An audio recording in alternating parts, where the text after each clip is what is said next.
Good morning. It's Thursday. I'm back at work. We're back on a somewhat normal schedule. I've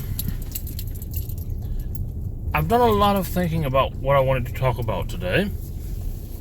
And I had a few different thoughts.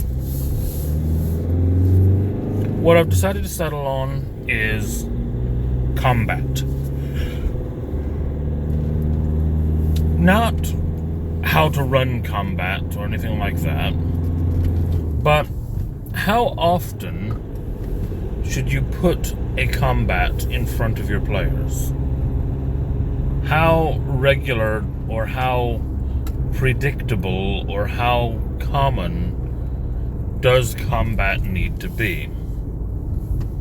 Now, through the years, I've run combat in a lot of different ways, in a lot of different systems. I've run the old random encounter charts, where for every day traveling through the wilderness, roll on this table. If you get this number or above, there's a random combat, and then you roll on this other table to find out what it is. I've done that. Did it for years, to be honest.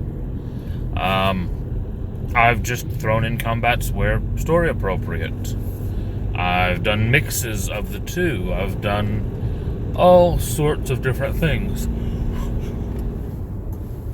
And what I've kind of settled on lately, whether my players realize it or not, is I throw in combat either A, where appropriate to the story,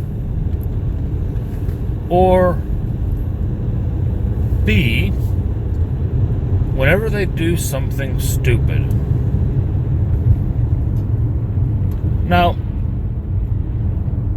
this is not necessarily a bad thing, but, for example, if the players go somewhere they should not go, that will have guards or whatever. If they have a plan and it's not a feasible plan, then they will end up in a fight. If they have a plan that is a moderately feasible plan, I'll roll a die. And depending on the roll of the die, they may or may not get into a fight. But if the players have a very good plan, a well thought out, intricately planned idea of how they're going to bypass this, then they're not going to have to fight. I will reward that by not making them fight. If they just say, oh, we're just going to sneak through, likelihood is a fight.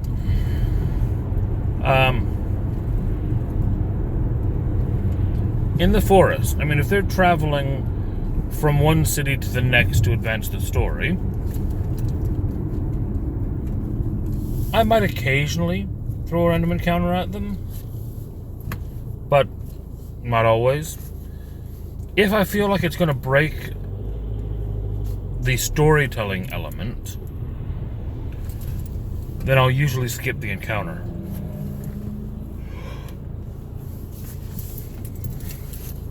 If I feel like we've had some heavy scenes and could do with a break, then I'll throw random combat in. I plan the combats around the flow of the game rather than planning the game to include combat. I think that's very important. Not everyone agrees. I've heard people say, oh, well, you should have at least a minor combat every session. No, not to me. If that works for you, that works for you. But in my game, sometimes we go weeks without combat. But I then make sure that when combat does happen, it means something. It's just not, oh, let's fight a few wolves. Let's fight some creatures in the forest. No, there'll be some kind of stakes involved in the fight. Or there'll be a real chance of defeat to give it a bit of gravitas, a bit of meaning.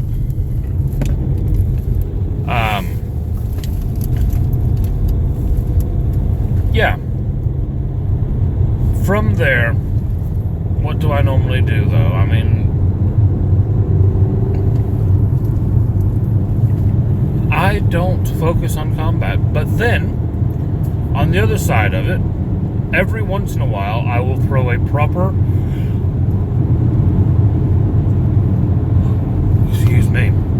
I will throw a proper old-fashioned dungeon at my players. Now, they know that they are going to encounter through the game some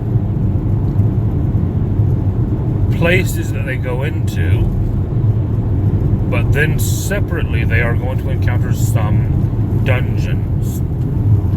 Now, to me, and hopefully my players are beginning to realize as well, a dungeon is different.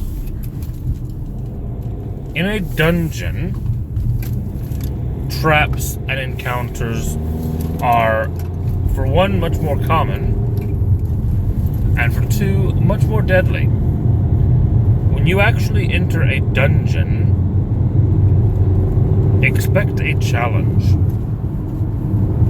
There are not, I don't put, at least in my game, I don't put easy dungeons in front of the players. They're not always in a dungeon.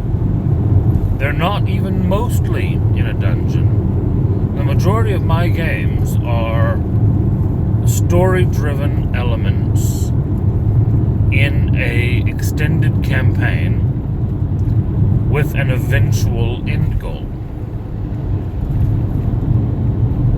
And they're striving towards that. But if in the course of that they encounter a dungeon, then they should expect that dungeon to be dangerous. Because otherwise, why have I made it a dungeon? That being said, like I said, if they go into some cave that has a few goblin hiding out in it, I'm not going to actually make that a dungeon. That's just an encounter. When they really enter a actual dungeon, it gets serious. You know, it puts the dungeon in Dungeons and Dragons. Again, when they encounter dragons, usually that means something serious is going on. Dragons in my world are noble and powerful creatures. In many cases, I actually add a lot of character levels onto a dragon to represent their years of experience, but also to make them more impressive than they already are. Very few times will my players actually directly fight just a dragon. They encounter dragons, usually when there are major global events going on. The dragons are manipulating them somehow, either the good dragons or the evil dragons.